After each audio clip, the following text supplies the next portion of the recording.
Okay, nimerudi tena mtu wa Mungu katika kipindi chetu kizuri cha Malango Ushindi. Wako hewani sasa hivi, niko live, mtumishi wa Mungu Apostle P.E. Katambi. Karibu sana, karibishe na watu wengine katika kipindi chetu kizuri cha Malango Ushindi. Karibu sana, hii ni sehemu yetu ya pili. Sehemu ya kwanza nilifundisha kwa habari nyota ni nini.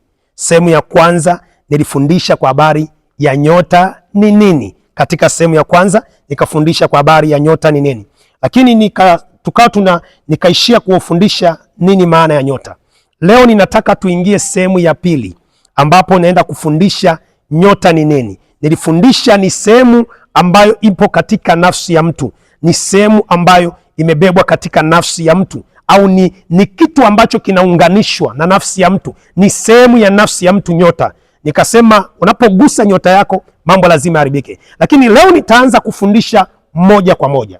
Kamata kalamu yako, kamata daftari yako, ni kipindi hewani, ni Malango Ushindi. Nafundisha nyota imebebwa katika vitu vikuu viwili.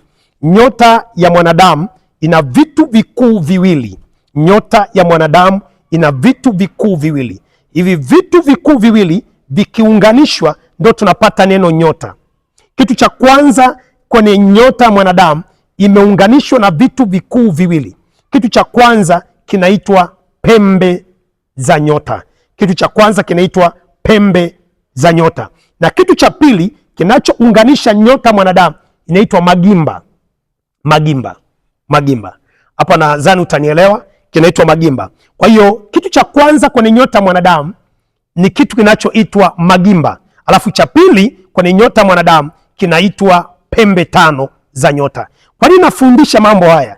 Nataka ni ufunue ulimwengu wa roho kwenye maisha yako, ili uweze kujua unachokiombea. Nyota ni nini, inafanya kazi gani katika ulimwengu wa roho. Sasa tutaanza moja kwa moja kwa habari ya magimba. Nyota ina magimba makuu matatu. Nyota ina magimba makuu matatu. Alafu nyota pia ina pembe kuu tano. Mkao unaokuta unaona unafanya hivi sio mapambo, naenda kufundisha. Unakuta nafanya hivi sio mapambo, naenda kufundisha. Ni pembe tano za nyota. Okay? Sasa nitaanza na magimba makuu matatu. Gimba la kwanza la nyota, unaposema magimba, kama unavyoona nyota ya angani na nyota ya mtu iko hivyo hivyo. Kama narudia tena, unavyoona nyota ya angani, nyota ya mtu iko hivyo hivyo. Nyota ya angani ina pembe kuu tano na nyota ya mtu ina pembe kuu tano. Hasa katika zile pembe tano za nyota kuna kitu kimezunguka juu ya zile pembe tano za nyota, ambapo kama vitu kama fulani, kama manyoya fulani yamezunguka kwenye ile nyota. Unajua vitu vya kiroho kuvitafasiri ulimwengu wa mwili kidogo inakuwa na changamoto. Kama manyoya fulani yamezunguka pale, yale yanaitwa magimba ya nyota ambayo yamefunika juu ya zile pembe tano. Sasa haya magimba ya nyota, gimba la kwanza la nyota, naanza kufundisha magimba matatu ya nyota. Kwa unaandika, karibu sana kwenye channel yetu ya Apostle P.E. Katambi. Mungu akubariki sana na kipindi chetu cha Malango ya Ushindi. Mungu akubariki sana.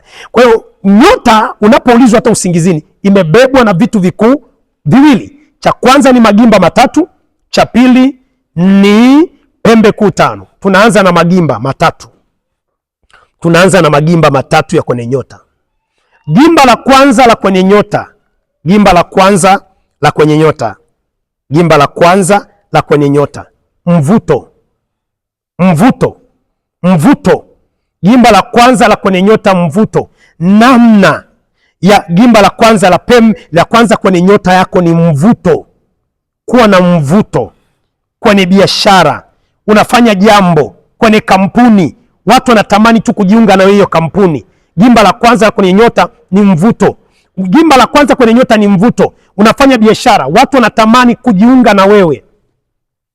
Umeanzisha, ni mwenyekiti wa bodaboda, watu wanatamani kuwa karibu na wewe. Ni kwenye ndoa, mtu anajisikia tu kwa wakati wote, kama ni mama ni baba, anajisikia kuwa na wewe. Gimba la kwanza la kwenye nyota, mvuto wa rohoni. Unafanya kitu kinaenda kwa wakati kwa sababu kuna mvuto, watu wanashawishika. kufanya kile unachokifanya. Kwa hiyo mvuto wako, ndio maana nasema kwa Yesu hakuna wazee. Hata kama ana miaka 90, akiwa nyota yake inang'aa, anakuwa na mvuto. Hata kama ana miaka 100, akiwa nyota yake inang'aa, anakuwa na mvuto. Maana gimba la kwanza kwenye nyota yako ni mvuto wa kiroho. Unavuta mali, navuta pesa, gimba la kwanza. Navuta mafanikio, gimba la kwanza. Navuta uchumi, gimba la kwanza. Katika ulimwengu wa roho, gimba la kwanza la nyota yako ni mvuto wa rohoni. Kumbuka nafundisha, nyota imebebwa na vitu vikuu viwili.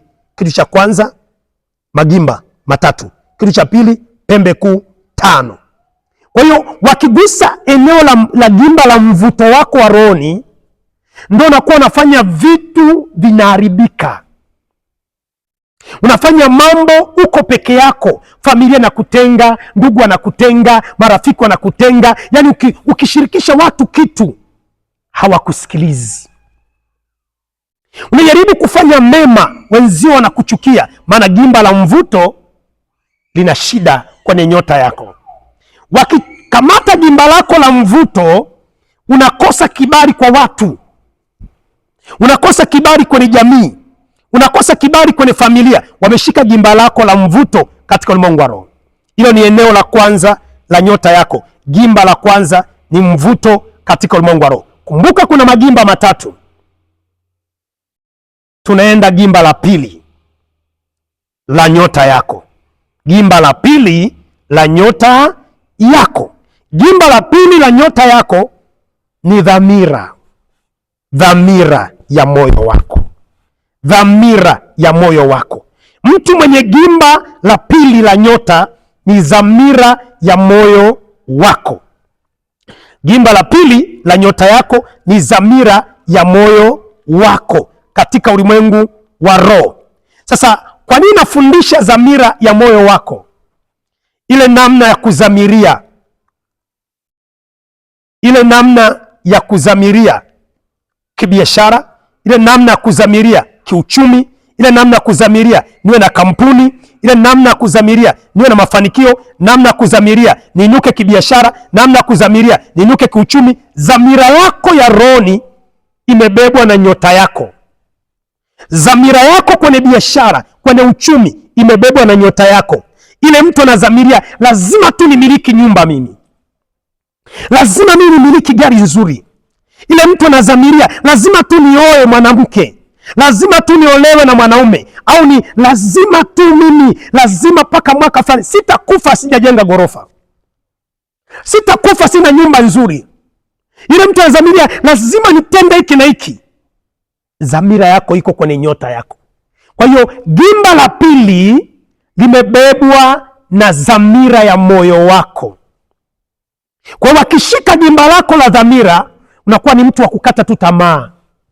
Fanye biashara, mimi sitaweza kuinuka tu. Tufungue kampuni, sitaweza kuinuka tu. Tufungue fanye kitu fulani, sitaweza kuinuka tu. Kuna mtu hata mkimshirikisha jambo kwenye familia anawapinga. Kuna mtu kimshirikisha jambo kwenye jamii inayokuzunguka anakupinga, kwa sababu gimba la pili la nyota ni dhamira ya moyo wa mtu, ule msukumo wa ndani. Mtakatifu akusaidie. Ule msukumo wa ndani wa kufanya jambo, ule msukumo wa ndani wa kutenda vitu, huo ndio unashikwa kwenye ulimwengu wa roho. Wanaposhika gimba lako, wanashika ule msukumo wako wa ndani katika ulimwengu wa nini? Wa roho. Kumbuka nafundisha magimba matatu ya nyota. Kumbuka nafundisha magimba matatu ya nyota. Sasa nachambua gimba la pili la nyota ni dhamira yako ya ndani, kudhamiria kufanya vitu. Kwa kuna watu walikuwa na dhamiria, nitafanya hiki, nitafanya hiki, biashara yangu tenda hivi, kazi yangu tenda hivi. Iliposhikwa nyota yako, gimba lile la dhamira likashikwa, unakuwa ni mtu utakata tamaa. Kila ukiambiwa kitu, mimi siwezi. Twende huku tutafanikiwa, siwezi. Twende huku tutainuka kiuchumi, siwezi. Twende huku tutafanya hivi, siwezi. Wameshika gimba la pili la nyota yako, ambao ni dhamira ya nyota yako katika ulimwengu wa roho.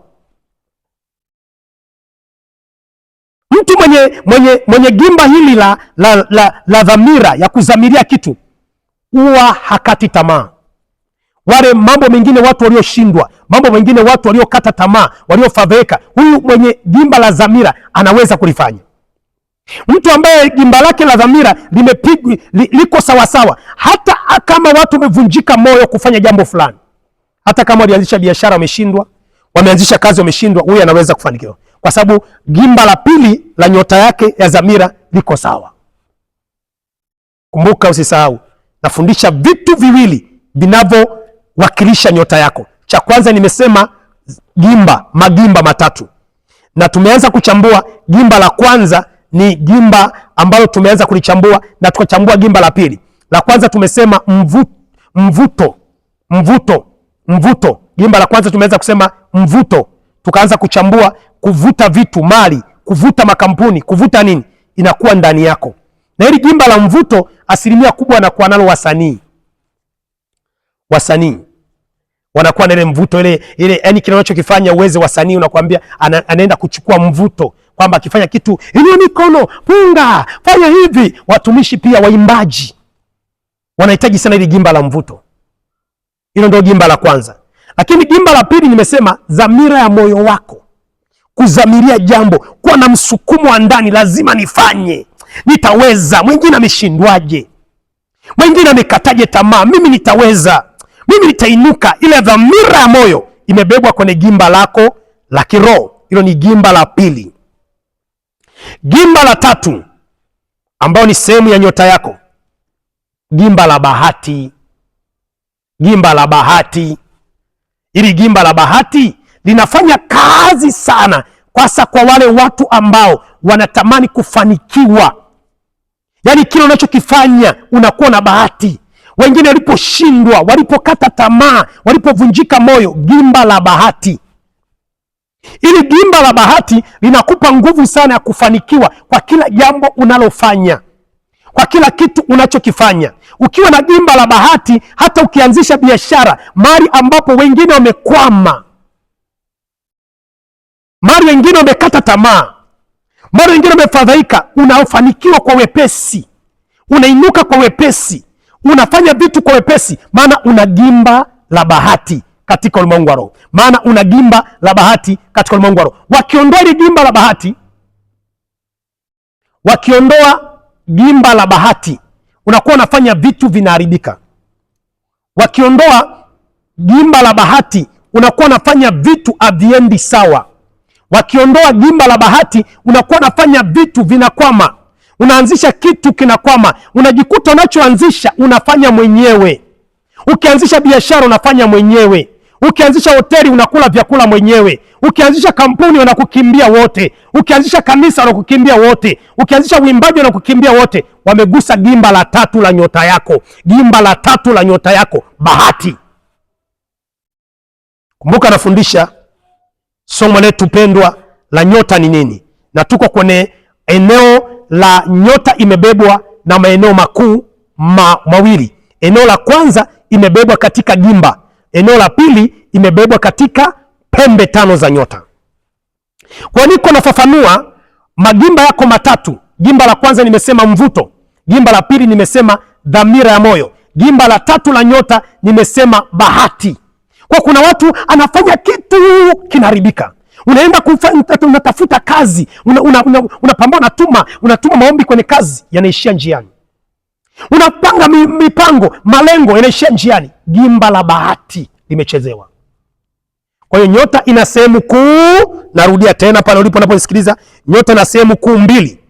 Ina sehemu ya kwanza inaitwa magimba matatu, na sehemu ya pili inaitwa pembe kuu tano. Naomba unifuatilie katika kipindi kijacho, itafundisha kwa habari ya pembe kuu tano za nyota. Itafunua kwa nini wanafanya hivi, nitafunua kwa nini wanafanya hivi, nitafunua katika kipindi hiki kijacho ambacho nitafundisha kwa nini wanafanya hivi, na nitafundisha kwa habari ya pembe kuu tano sehemu ya tatu.